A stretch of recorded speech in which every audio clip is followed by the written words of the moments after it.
Let's talk about something that, at first glance, sounds, well, completely contradictory.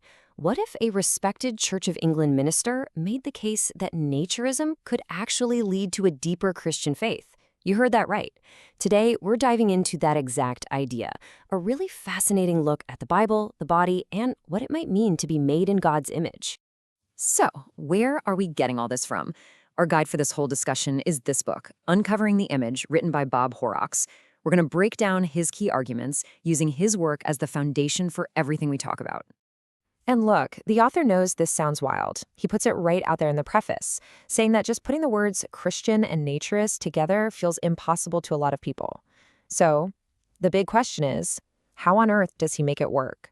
To really get this, we first have to understand who's making this argument. Because for him, this isn't just some abstract idea. It's tied to a deeply personal story. So who is Bob Horrocks? Okay, get this. He's been an ordained minister for over 2 decades, a rector in a big parish, an evangelical Christian. And then, back in 2004, he kind of stumbles into naturism. This experience forced him to go back and re-examine everything he thought he knew. The reason this is so interesting is that he's coming from inside the church, which makes his perspective really unique. All right, hold on. Let's pause for a second because this is super important.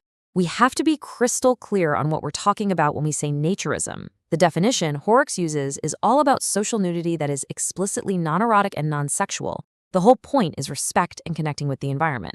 Honestly, if you don't get this distinction, the rest of his argument just won't make sense.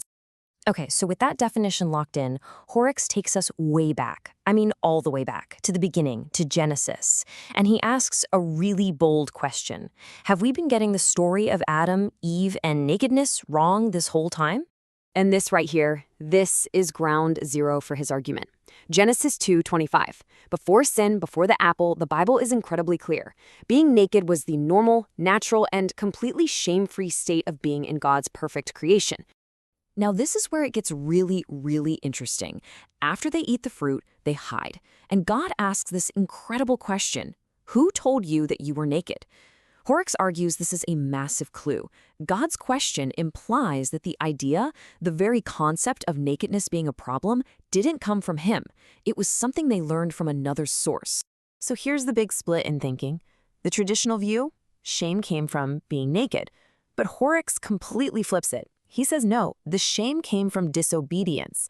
Hiding their bodies was just an outward sign of an inward problem. They were trying to hide from God because they felt guilty. Their nakedness wasn't the issue. And if you follow the sequence of events, his point becomes even clearer. God confronts them about their disobedience, not their bodies. And when he provides clothes, Horrocks argues it's not a punishment or a way to cover up something inherently bad. Instead, he sees it as an act of loving kindness, a practical gift to protect them in the new, tougher world they were entering. It's about care, not condemnation. Okay, fair enough. But that's just the Garden of Eden, right? I mean, was that a one-off? If the real issue was disobedience and not nakedness, you'd expect to see that idea pop up elsewhere in the Bible. So does it? And this is his big takeaway after combing through the scriptures. Simple, non-sexual nakedness, on its own, is never actually called a sin in the Bible. What is condemned is when nakedness is tied to things like humiliation, injustice, or lust. It's all about the context. And to back this up, he pulls out some examples that are, honestly, pretty wild. You've got King Saul prophesying completely naked for a whole day and night.